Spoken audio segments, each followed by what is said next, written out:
La verdad que es una alegría y un gusto haberte tenido y tenerte hoy en la Facultad de Ciencias Políticas y Sociales. ¿Y a qué te referís cuando hablas del nuevo paradigma de salud mental?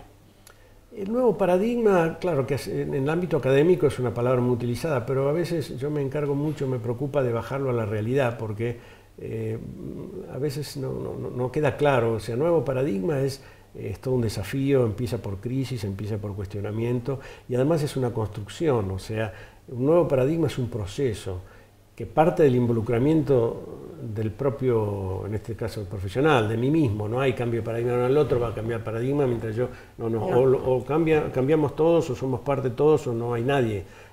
No es una cosa así. Y después, ¿cuál es el lugar de uno en este proceso de construcción de un nuevo paradigma? Y lleva tiempo, además de cuestionamiento, lleva crisis y lleva la dimensión de la incertidumbre. No es que vamos a la mano todos, bueno, cambiar el paradigma, ves para acá. No, justamente, como es nuevo, es distinto, es una ruptura con lo conocido. Absolutamente. Evidentemente, lo único cierto es lo incierto. Lo único seguro que tenemos. Entonces, esto es importante que se lo tenga presente de ese modo. Pero bueno, tiene la compensación, o sea, uno se anima a caminar estos rumbos de incertidumbre justamente porque tiene, digamos, la pasión, las ganas de justicia, de saber que se va a algo mejor, de hacer algo mejor, y eso lo va animando y entusiasmando a transitar, ¿no? Y después, bueno, se plasma y cuando se concreta ya no hay vuelta atrás, es notable eso. Llevado a otros enfoques, digamos, de un punto de vista del sistema de salud, muchos países han impulsado lo que se llama formalmente la reforma psiquiátrica, lo que acá es desmanicomilización, sí, que es un neologismo rionegrino que se utiliza. Sí, bueno, sí. Es la desinstitucionalización según Goffman, o reforma psiquiátrica según la OMS, o lo que son, digamos, la salud mental comunitaria, serían como todos sinónimos. Y en los países que se ha avanzado en estas transformaciones, no son reformas, son transformaciones de fondo, es interesante que faltan cosas, hay necesidades, etcétera, y los que salen a reclamar son los propios usuarios y los familiares, y lo que quería destacar es que salen y cortan las calles, suponte en España, para reclamar que no para volver al manicomio, sino para reclamar más recursos y más dispositivos y en general en el plano de la rehabilitación. Y porque, bueno, creo que también el proceso ha ido aparejado con un mayor empoderamiento de la ciudadanía con esto, y esto es lo que ha traído como riqueza también el proceso. Sí, sí. Lo importante es otro concepto, a mi entender. Uno era el cambio de paradigma en el sentido de crisis y de incertidumbre y de construcción compartida, y el otro es esto de los derechos humanos, porque muchas veces los lugares comunes no son tan comunes o cada uno habla tal vez... Sí, no estamos diciendo lo mismo. No, y a mí un juez una vez me dijo y me quedó muy claro, me dice, mira, derecho humano es poder elegir. Sí. Y hasta que la persona no puede elegir, no está ejerciendo su derecho. Entonces, en nuestro campo, hasta que no había un servicio donde la mamá podía ver que a su hijo se lo recuperaba y el mismo joven podía ver que ahí lo atendían bien y salía y volvía a su vida habitual, etc., no existía la alternativa y por lo tanto no podés elegir. Entonces, no basta con los discursos que ya cuántas décadas tuvimos y parte de la demostración de esta hipótesis es cierta, con la crítica al manicomio, con la crítica al modelo médico hegemónico, con la reivindicación de los derechos humanos, si no hemos sido capaces de construir la alternativa.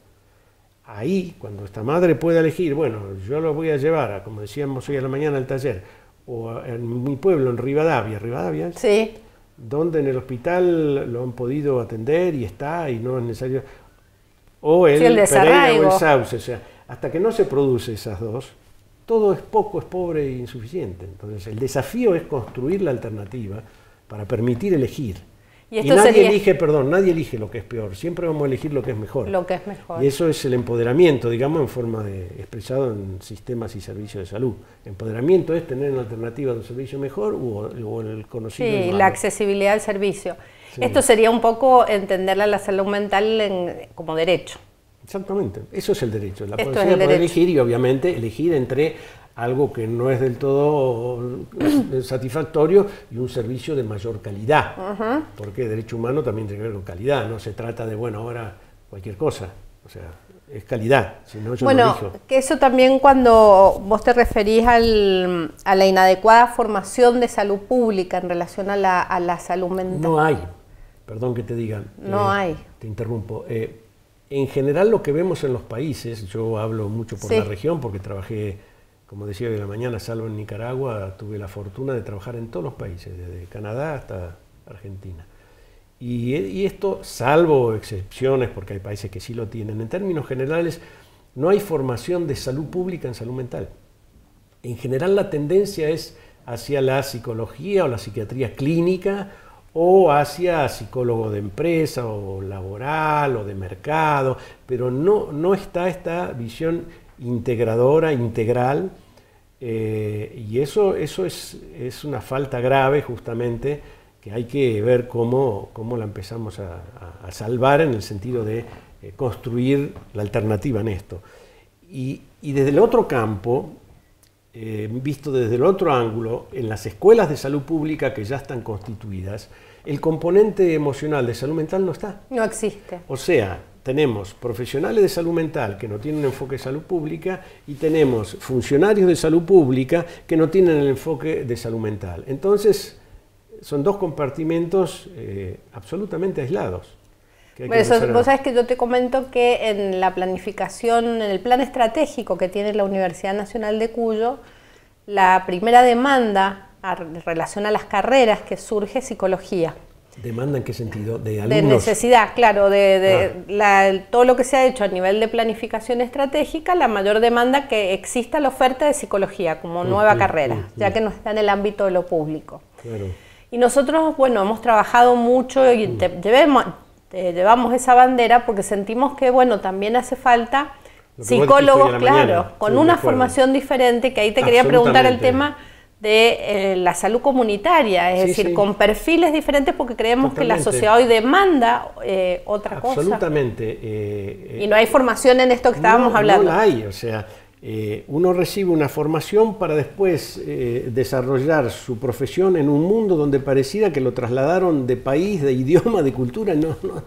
¿Qué hago yo acá con lo que yo aprendí? Entonces, hay un choque real y concreto donde la persona se retrae, como todos hacemos, a lo que conocemos. Nadie se va a poner en lo que no conoce. Entonces queda toda una realidad sin ser abordada.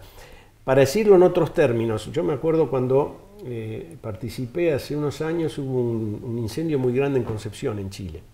Y estábamos trabajando ahí con el equipo de salud mental. Y el coordinador regional, no sé bien cómo era la denominación, un colega psicólogo, estaba muy contento porque el día anterior le habían nombrado 20 psicólogos, cosa que nunca en la vida nunca pasó. pasa. No, jamás, no existe, no hay.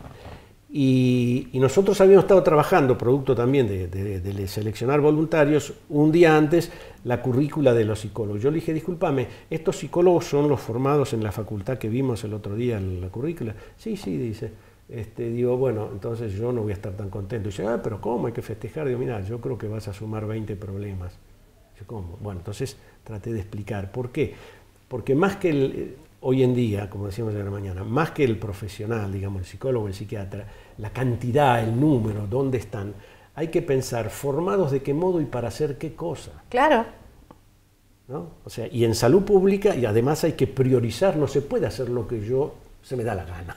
Hay prioridades epidemiológicas, hay necesidades, hay problemas que son prioritarios y que usted, como cualquier servicio público, debe atender. Y hay otros que pueden esperar y hay otros que a lo mejor acá nunca se van a atender. Bueno, que acá también aparece el tema de la brecha, es decir, quienes acceden a este servicio y quienes quedan fuera de esto. Es decir, no es porque no lo necesiten. En ese replanteo es no solo desde lo epidemiológico, sino también demográfico y en términos de accesibilidad, qué posibilidad dentro de las políticas públicas o de la planificación estratégica de salud pública podemos ofrecer como servicio a la ciudadanía, es decir, en los barrios, en los centros de Totalmente. salud, en las postas sanitarias, en los colegios, es decir, donde la demanda es otra y no es solo la del consultorio o la del consultorio privado. Ahora, de todas maneras, yo pienso que... es decir, toda esa cantidad de padecimientos que hay, que esta gente también lo tiene, y que lo tienen los niños, que lo tienen los jóvenes, quien aborda esta demanda. Desde ahí también es pensar qué perfil de profesionales Totalmente, pero quería hacer una salvedad a lo que vos decís. No es solamente o simplemente entre comillas, el problema de la accesibilidad económica. No. Es fundamentalmente una concepción de los problemas y cómo atenderlos.